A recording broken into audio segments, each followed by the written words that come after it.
How can you possibly forgive the people who did all of this to you and cast you aside? Tom, thank you for joining me today. And you have a story that has changed your life from January 6th to this day. Can you talk about that? Yeah. Sharon and I went to January 6th, not to protest anything, but actually I was born in Washington, D.C.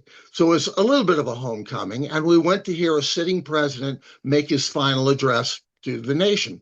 A lot of people don't know that also there were many Christian and conservative speakers who were scheduled and who had actually permits to talk to the crowds that they anticipated that day on the grounds of the Capitol building. And that's why so many people, after President Trump spoke, went to the Capitol, not to burn it down. This was not an excerpt from a Frankenstein movie with people with torches and pitchforks, but it's just people going there to hear folks speak.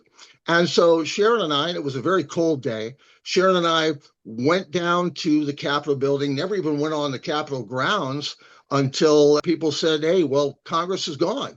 Well, I didn't know anything about the certification process. I figured they did their thing and they went off to have their martinis. So Sharon and I went home. We didn't think anything about it. You can imagine our surprise and shock and terror 2 weeks later when an FBI SWAT team came to our farm and attacked our farm in the pre-dawn darkness of the 19th of January, 2021. They came with an armored vehicle, attack drones flying overhead. I kid you not. At least 24 body armor clad thugs with M4 automatic rifles. They called me out, roughed me up, threw me in chains face down on the hood of a government vehicle. And I looked back to the front porch of my home, and there was Sharon. They called her out too, wearing not but a white nightshirt. And she was standing there with her arms to her side, extended from her side, sort of like Jesus Christ on the cross, in full compliance to these guys. And they were screaming at her. And that's when I saw what I always call the devil's fireflies. It was the little red dots of their laser pointers from their rifles dancing over her face and her chest. And I immediately thought of Vicki Weaver being shot down by an FBI gunman in Ruby Ridge so many years ago. And I called out, I said, Abba, Father, please don't let them murder my wife. Please don't let them kill my wife. And I will tell you and all of your viewers, I think it was the first time I ever audibly called out to our Heavenly Father in my adult life. And I didn't know if she was dead or alive. They roughed me up and pushed me away, threw me in a government vehicle where I couldn't see the front of my house. And I was just waiting for that report that would have taken away my reason for living, because Sharon is my world. She's my heart. And that whole thing began a nightmare. 5 years of fighting the government, where they incarcerated me in solitary confinement, tortured me, and I don't use that word lightly, tortured me to try to get me to admit to doing things I never did on January 6th for some perverted goal of theirs. They pulled out every single dirty trick. They took us to bankruptcy and all of that. It was, in fact, an American horror story. And it was only our Heavenly Father that brought us through. And that's a fact. So much going on there. And I'm thinking, well, what is it that they tried to charge you with? There were a number of charges that morphed. The first thing is they told the whole world, all the media was on board with this. They told them that I was the mastermind of the January 6th plot to, quote, overthrow the government. I kid you not. And that I had led an armed force of professional soldiers into the Capitol that day to tear up the Capitol and hunt down and kill our elected lawmakers. An absolute twaddle. But they threw it out through all the media outlets. And in the meantime, here I am in solitary. My only contact with the outside world really was getting thumped on by the guards who were saying, confess to what you did. That sounds like it's something that maybe a foreign country would do to someone. And many people have said that. They said, those of us of a certain age will remember Alexander Solzhenitsyn writing about Gulag Archipelago. And people that have listened to my story, heard me speak, read the book that came out of all of this, have said, this is exactly out of that, like a day in the life of Ivan Denisovich. This is terrible stuff. How could this happen in our land of liberty? Almost 2,000 of our fellow citizens, a lot of them believers, incidentally. I don't think there's any coincidence in that. They were overcharged, over-prosecuted, over-sentenced, and the trauma that they suffered is akin to what Sharon and I suffered too. Here you are in the midst of this, and you were dependent on God to see you through that. What was the lowest point where you truly wondered you would survive this? So there I was in solitary confinement, and it was 3 concrete block walls and 1 solid steel door. About 6 by 10 was my entire physical world. I slept on the floor in a threadbare jumpsuit, ice cold air pumping in on me all the time. They did a lot of psychological torture, a lot of sound coming through, bangs and clangs and stuff. The physical abuse, I'll let your viewers take that where they will. I do talk about that quite a bit, but when they couldn't get me to say things that were not true so as to lessen the pain on me or maybe even affect my release, then they really turned it up. That's when they turned out the lights. Now, if anybody has ever been on one of those tours, either to Mammoth Cave or Luray Caverns or something like that, and your helpful little tour guide says, let me show you what it's really like to be in total darkness. If you've ever done that, you know what this is all about. Imagine being plunged into that for hours and days. In fact, there's no way to really mark the passage of time.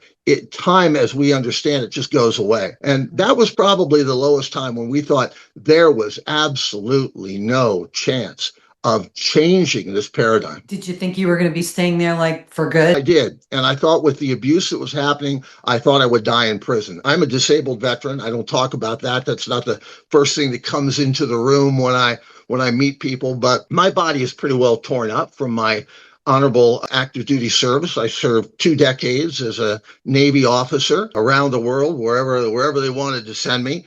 And I've got the scars to prove it.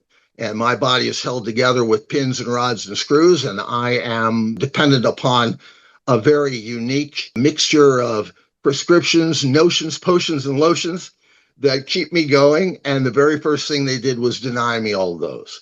So with the pain ramping up and the physical abuse, and they knew exactly where to hit me. They knew where the pins were, where the rods were. Because the first thing that they do is they give you one of those full body scans and a little bit more of an invasive welcome to prison than you would like to have. So they knew where these things were. And boy, they certainly aimed their kicks and their punches in the spots to give me the maximum discomfort and dismay, shall we say. What did prison strip you from that only God could give you back? Well, certainly the first thing they want to do is show you that you have no control over your life, and they strip away your dignity, but they really want to take away your hope, and they want to destroy any faith that you might have. Now, one of the things that the devil does, and I've learned this firsthand, is he wants to convince you that what is true in hell is true on earth, that there is no hope, that's never going to change,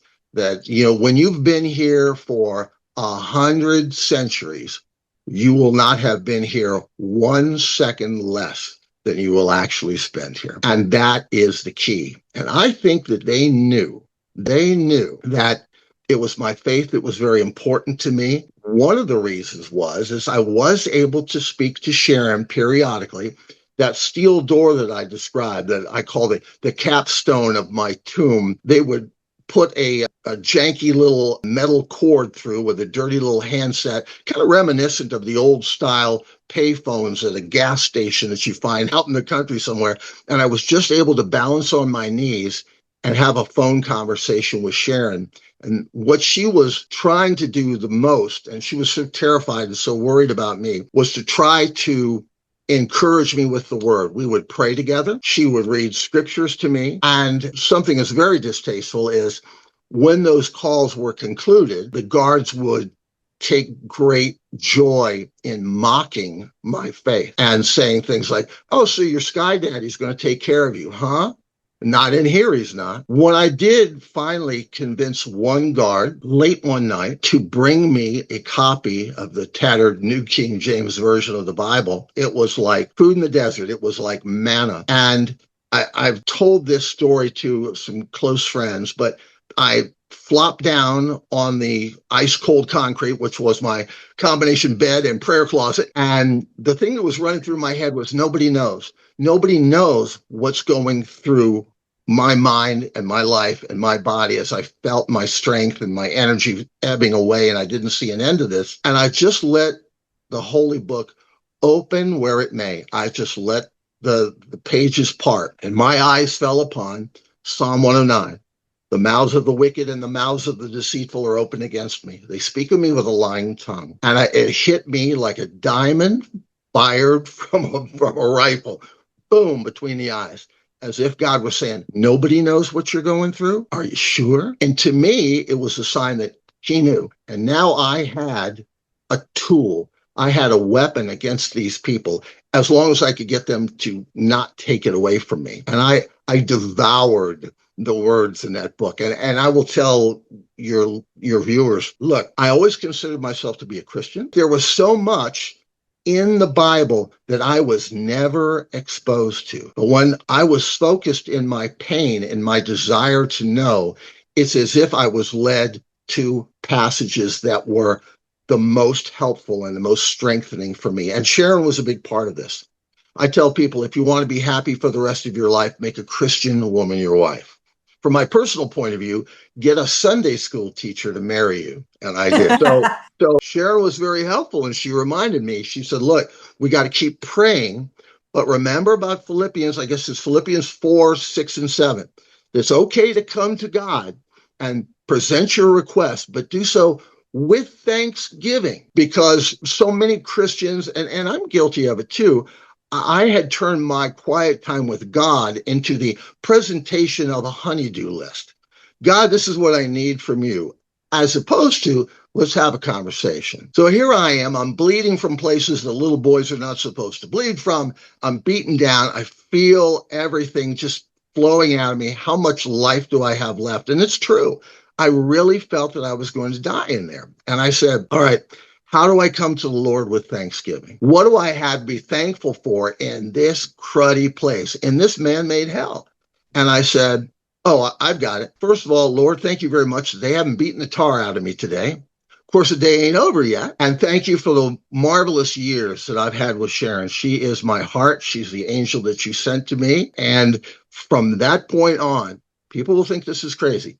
From that point on, everything changed. My attitude changed. My resolve was energized. My body was still falling away. But I found out that at that exact time, unbeknownst to me, I found out later, everything changed because God was still working behind the scenes. And he was working to bring us the best criminal defense lawyer east of the Mississippi, who said to Sharon, I don't need this case. I want this case. Your husband is innocent. Praise God. I'm sorry this happened to you. I really think that God had a plan to draw you closer to him so that he could show his glory through you, and in the way that the outcome that he had given to you, providing a very good defense lawyer and providing the Bible to you at the moment you just didn't know how you were going to make it. Did you hear God whispering to you in prison at all? Absolutely. I've shared this too, and I wrote about it. There was a time when I really felt my life ebbing away. And I said, good, I am done with this. Although I was still terribly worried about Sharon, but I figured maybe I was going ahead, to make sure the place was cleaned up for when she came many years in the future. But it was very dark in that cell. It was one of those times where they had turned off all the lights. There was no windows in there.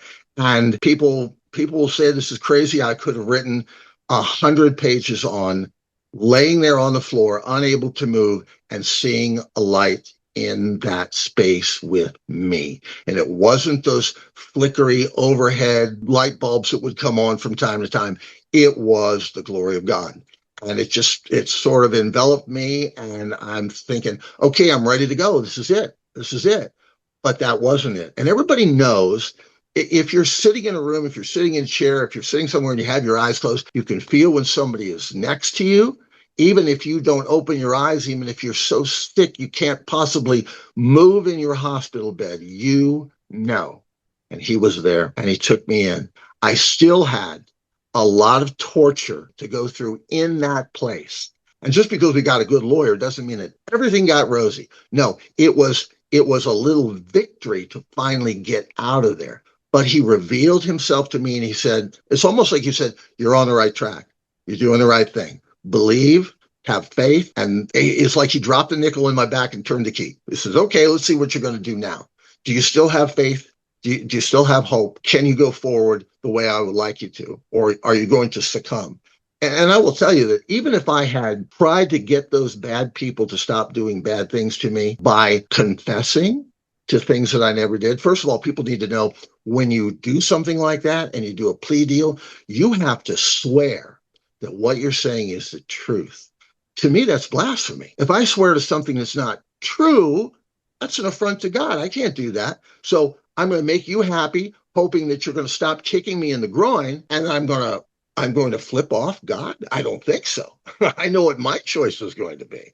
And so, yeah, he really did. He spoke to me, and it was the first of many, many times. There were lots and lots of worried, dark nights when I couldn't sleep. And I mentioned about how I've written about things. During all this time, we never knew, first of all, if I was going to get out of prison. And then after I did get out of prison and all of this continued, we didn't know if the FBI was going to come back and snatch me up again under some other pretext.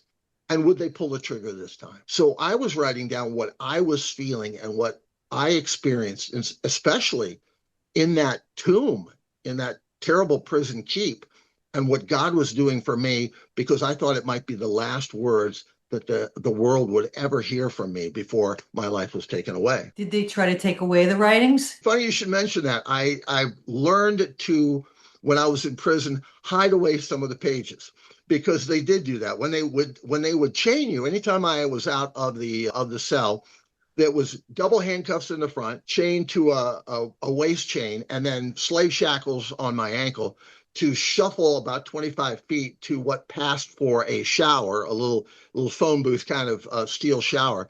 But that gives them time to toss your cell, if you will.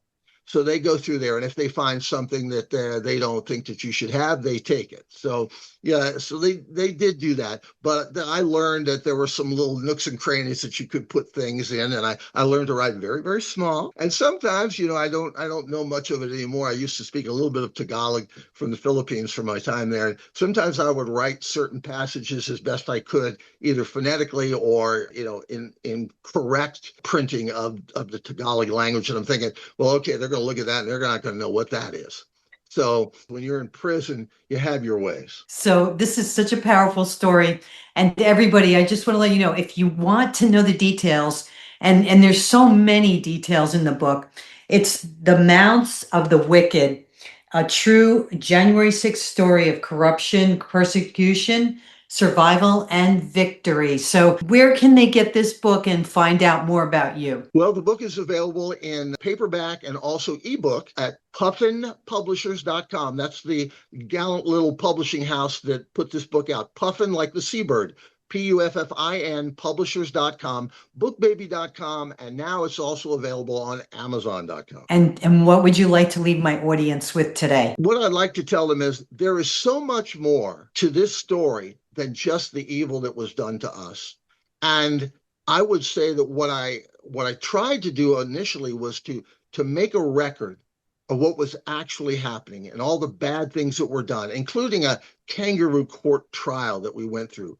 But what the book really became was a testament to the goodness of God, miracle upon miracle.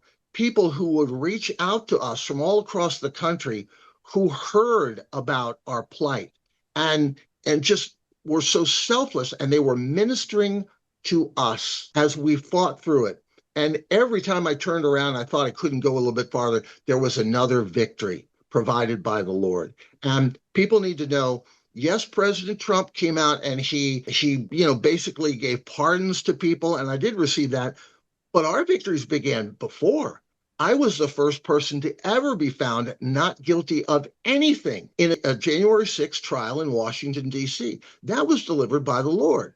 But, if I have just a minute, I'd like to share something I've never shared with anybody else. One of the people that reached out to us, about whom I was just speaking, was a dear lady, a sister, Christian sister, who I never knew before, named Eileen. She lives in Somerville, South Carolina. And on the eve of the trial that was going to determine if I was going to die in prison, convicted of things that I never did, she wrote me this letter. It's dated The 21st of September, I keep it with me. I read it often. And she said, in part, she said, God is able to do exceedingly more than we ask or imagine. Please don't be disappointed if the victory isn't immediate. Satan has been defeated. And I said, if the victory isn't immediate, what are you talking about? It's either guilty or not guilty. It's life or death. But she understood. It's a step-by-step process. And we had to stay in faith through all of it. Look what happened to Job. And there were opportunities for me to make changes in my life that God wanted to make. And I talk about those in the book, including forgiveness. How can you possibly forgive the people who did all of this to you and cast you aside? There is a way. We're supposed to do it. We have to find a way to do it, because only when you release all of the stuff that was done to you can God do the works he needs to do within you. God still hears prayers, answers prayers, and he still saves. And that's a fact.